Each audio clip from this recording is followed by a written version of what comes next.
My guest tonight is an actor and comedian whose new podcast with Ken Jeong is called The Darkest Timeline. He's also the host of the Tiger King and I. That's the after show special for the insanely popular Netflix documentary, Tiger King. Please welcome our good friend, Joel McHale. Joel, nice to see you. Thank you.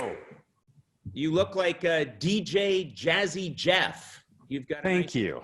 Got a nice setup there. This is thank you. This is my Star Trek set, but of course I got this at the Funko Pop store with your image on it because I like to work out to it. I like to put this on for working out to know what I'm trying to get away from. It helps you do more reps because you're trying to look at that shallow chest. And yeah, I see. I wouldn't say your chest is shallow. Oh. I would say it's concave. Nice. Sorry. I'm sorry that I want people to know that I'm not this abusive. I'm just almost this abusive with you. I'm sorry. You're pretty much this abusive with me all the time. But if it's any consolation, I'm the same with my kids. Yes, I've seen that. I've seen you're very verbally cruel. You look great, by the way. Your hair is very naturally wonderful, and I'm jealous. It's just a flippy floppy thing that's all over the place, and who cares anymore? Who cares? The makeup looks great. This is no makeup. This is no makeup. This is a ring light.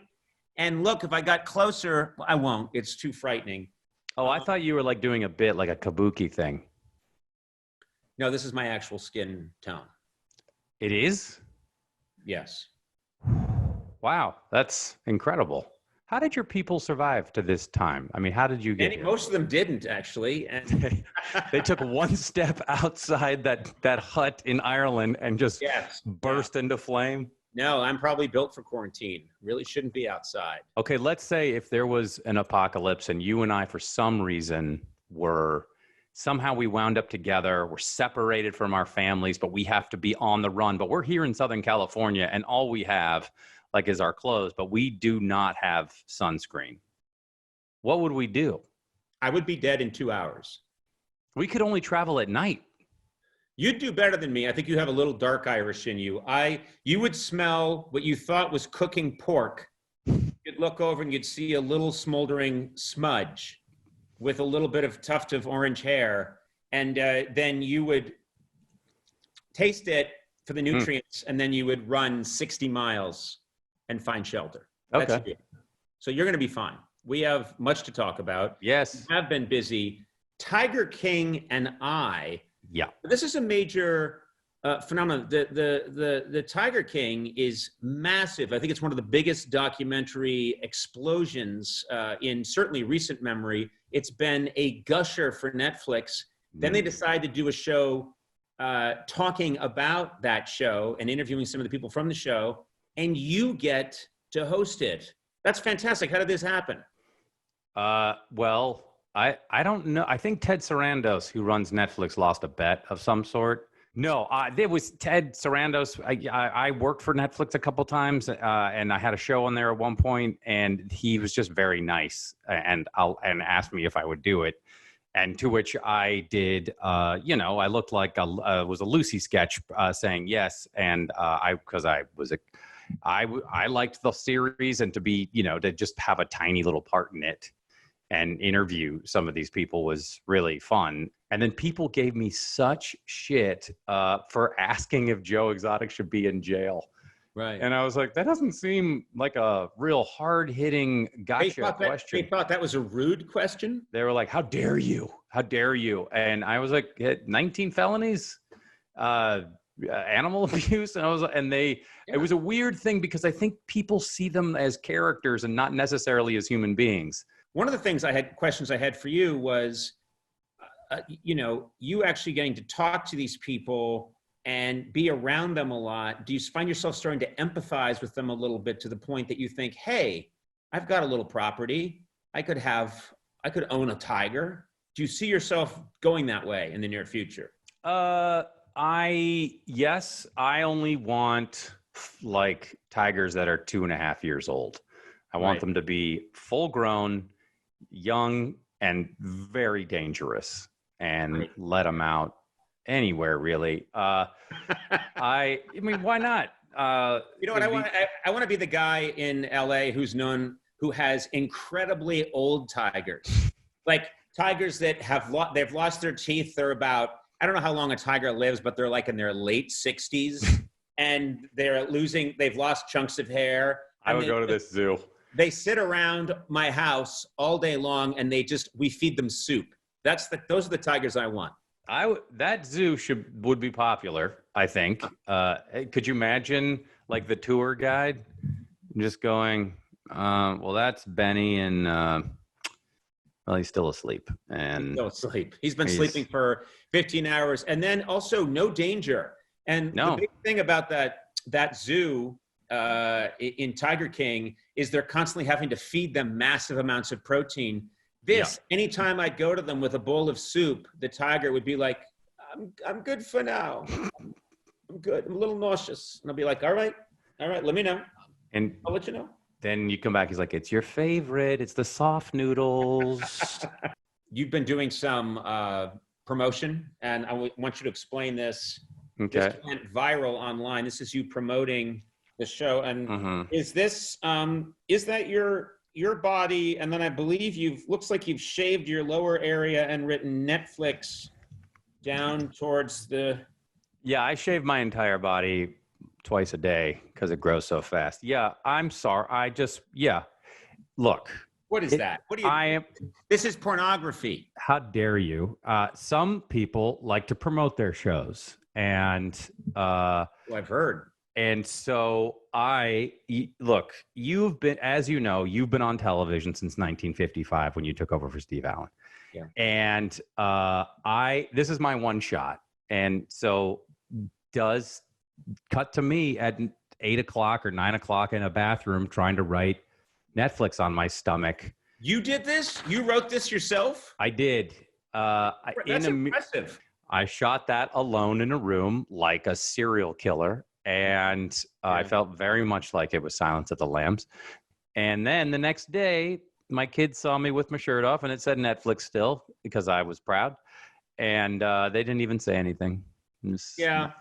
I spend a lot of time telling people, what a bad guy you are. Thank you. You are doing something very nice, very cool to help out local Los Angeles restaurants right now. Why don't you tell us what you're doing? Yes. Good idea. Well, I will say, I started because, again, I'm an extreme extrovert and have to get out. So, and I knew a bunch of local restaurants here in the Valley where I live, and they were still open. And so I just started filming myself outside of the restaurants with fully naked. I would just say, hey, go to Tuning Fork here in Studio City. It's a great gastropub, and promote them. And this is for takeout. This is for takeout. Obviously, you can't go in. Yeah. And they're all still working. They're all being very sanitary, except for one, and I won't tell you who. And then it's very dangerous there. No, and then Melissa McCarthy, name drop. Ben Falcone, name drop. They contacted me and said, hey, that's really cool what you're doing. We just talked to Octavia Davis, and again, name drop. And Octavia Spencer, dear God.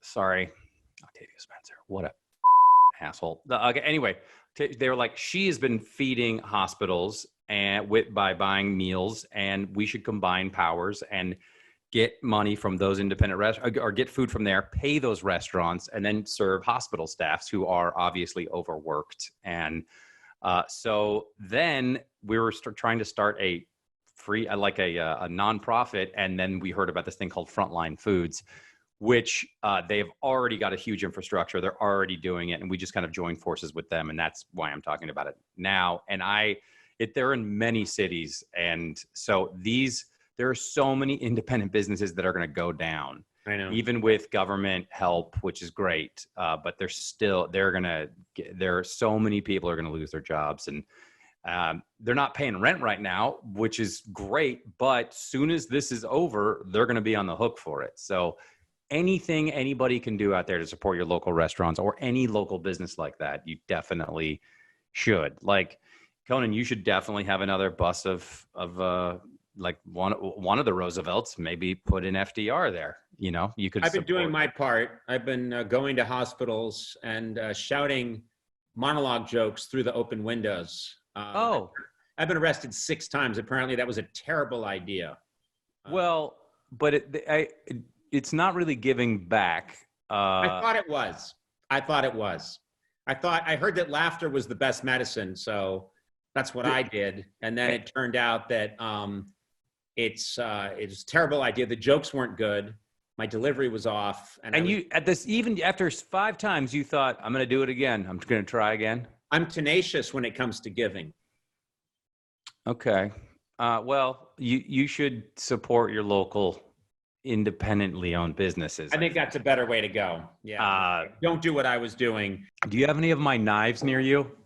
I don't have any near me. I have a knife near me, but I don't have any of your knives near me that you've given me over the years. This is the blade I've been sporting.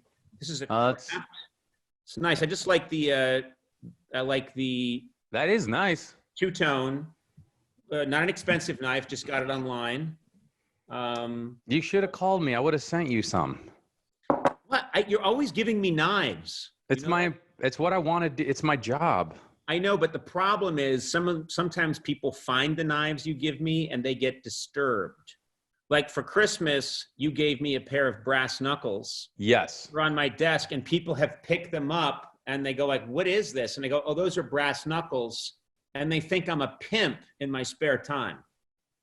So what's the problem? Not a problem at all. I have now a very good business. That's even now? Yeah, sure. Now wow. More than ever.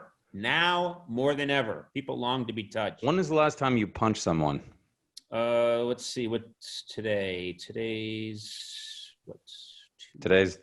yeah, it'd be like 1976. Oh, a while ago. Yeah. On the set of Saturday Night Fever? No, I was not on the movie. I was a child then. Okay. Yeah, but that's who'd you punch? She was younger. She was much younger than me. Oh man. She's about 5. Oh. Punched her in the back of the head. That's terrible. So if she's 5 and this is 1976, so you're like 33 or 34? I was in my early 40s. You look amazing. Thank you. I've had a lot of work done. Hey, I want to mention something. You have a new podcast. Thank you. With Ken Jeong. Yes. I didn't give it to you. It's just your podcast. Oh. And you talk about everything on this. You'll talk about episodes of Community, but you'll also talk about coronavirus. You cover it all. Ken is a real doctor, or he used to be before. Is he? How dare you? Well, I'm sorry, but so he's a Dr. Phil. He's a Dr. Oz. I mean, no. These doctors out there spouting bullshit, and now I'm supposed to believe that Ken Jeong's a real doctor? Well, he went to Duke Medical School. He was a practicing medical doctor. So I know that I don't think Dr. Phil's an actual medical doctor. I think Dr. Oz is a doctor because he wears that blue outfit. He just bought that at a Halloween store. Oh. Dr. Phil's mustache went to college. He did not, apparently. You dirty crack whore. That's the way. No, Ken's he really was. I don't think he was good at it. I mean, that's why he went into entertainment. And now Ken is very old and needs work and needs to keep his brain going. And so I would talk to him about the coronavirus, and his wife is a practicing doctor. Tran Ho really is a practicing doctor. And her hobby has been infectious diseases and stuff like this. And so I was like, we should go talk about it because Ken's really good at distilling it. And then of course we knew there would be community questions. In episode 4, were you wearing a, and so we just had Allison Brie on, and that's cool. She's ugly and not funny. Well, listen, again, you're showing your true nature, not a good guy. Mm-hmm. You're always very busy. In addition to making rap albums in your 50s. I got 2 dropping tomorrow. As you're clearly doing. You also have a Mortal Kombat movie coming out. Yes, I play Johnny Cage, the voice of Johnny Cage. I can't play the actual Johnny Cage. That'll be probably Ryan Reynolds. Conan, when will we ever go out to dinner again and have wine and just chat? Will that ever happen again? I think restaurants will open and people will gather again and have wine. You and I will not get together. What? Well, we can't. After this, I ask you on my show and you show up in a bathroom with headphones on. But look, that's you with your, that's you. That's a knockoff. You have a respirator here to help you? That's my respirator. That's the, I don't know how that's getting anyone excited about Conan O'Brien. That, I feel like it just shows you. He doesn't stop. He keeps going. Keeps going. He's got a respirator. He won't. He's amazing. Let me mention this. Joel's podcast, The Darkest Timeline, is available wherever you get your podcasts. Yes. And The Tiger King and I is streaming now on Netflix. And I don't think you can help but see it. You must see it. I agree. You'll see it. I didn't have much to do with it, but I'm happy to hitch my wagon to it. I think that's sort of my attitude about a lot of things in the business. You know? That was my attitude about heroin. Okay, you went too far. You're right. You know what? You're right. All right, I'm ending this because no, we're not still going. I'm going to scratch. Let's keep going. I feel like this is the only way I can end any interview. Because when I look in the mirror, do you do the thing I do, which is burst out crying and then hit it? No. Just smash it? No, I kiss the tips of my fingers and I go like this and I go, I get to be me. I get to be me. Man, the self-confidence is incredible. Yeah. Man, you're just thinking about it right now. Well, the other thing about Zoom is I haven't looked at you once this interview. Really? I'm looking at me. And you know what's great? I get to be me. You know? Who are you talking to? Who are you looking at? I'm just looking at, I have an imaginary crowd. I'm in like a stadium.